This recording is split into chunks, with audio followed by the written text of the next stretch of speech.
l'équation de la réaction de complexation dans le sens de la dissociation, vous avez toujours le MLN qui se convertit en M plus NL, la constante de dissociation étant égale à l'expression suivante. Ici, on a mis le MLN, on l'a remplacé par C, c'est juste pour simplifier l'écriture. Donc, si on rentre le logarithme ici, le logarithme sur l'expression, vous aurez donc le moins log de KD qui va vous donner le PKD. C'est égal à moins log de M sur C. Et vous avez ici un produit. Avec le log, ça va devenir une sommation. Avec votre moins, ça devient moins.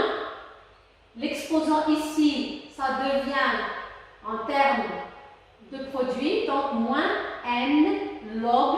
Je note toujours que ça, c'est le log décimal. Moins n log de n.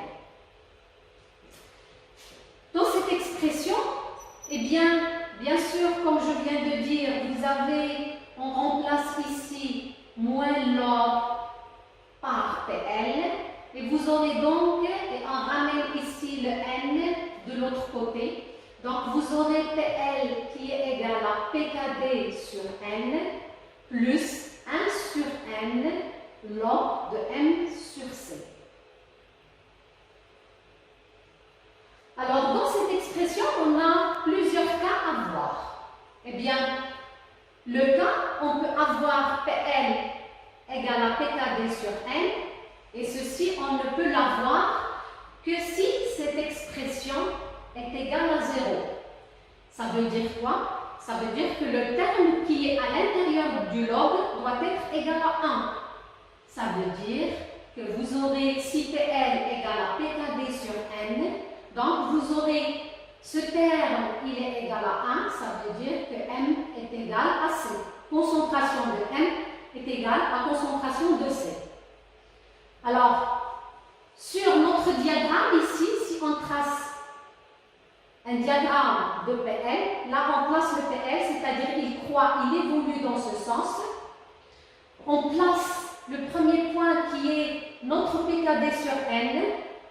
Alors, en ce point, on a autant de M dans la solution que de complexes. D'accord? Donc, on a autant de M libre, non complexé, que du complexe. Alors, le deuxième cas, si on est à PL inférieur à PKD sur N. Alors, ceci, c'est où? C'est si PL est inférieur à PKD sur N, eh bien, on ne peut l'avoir que P, alors les valeurs où PL est inférieur à PKD sur N, c'est ici. Donc, vous avez PL est inférieur à PKD sur N. Si vous en revenez ici, eh bien, quand est-ce qu'on a PL inférieur à PKD sur N? Eh bien, on l'aura, sauf si ici, on aura un signe moins, c'est-à-dire si on retranche quelque chose de PKD sur N. Ça veut dire que ce terme, il doit être négatif.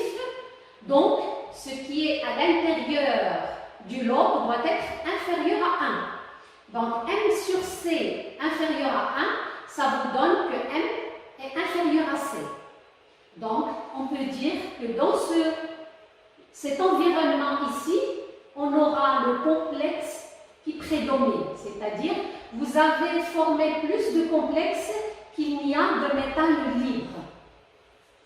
Et en dernier lieu, pour le PL supérieur à PKD sur N, si vous êtes ici, dans cette zone, c'est-à-dire dans la zone supérieure à PKD sur N, eh bien, si l'on revient à notre expression, eh bien, quand est-ce qu'on aura PL supérieur à PKD sur N? Eh bien, si on lui rajoute un terme qui est positif. Ce terme serait positif si et seulement si l'expression qui est à l'intérieur du log, elle est supérieure à 1. Donc, M sur C supérieur à 1, ça vous donne M supérieur à C. Ça veut dire quoi? ça veut dire que la concentration de l'ion métallique en solution, elle est supérieure à celle du complexe. Donc, vous avez plus d'ions métalliques libres en solution que de complexe. Et ça, on l'appelle la zone, le diagramme de zone de prédominance.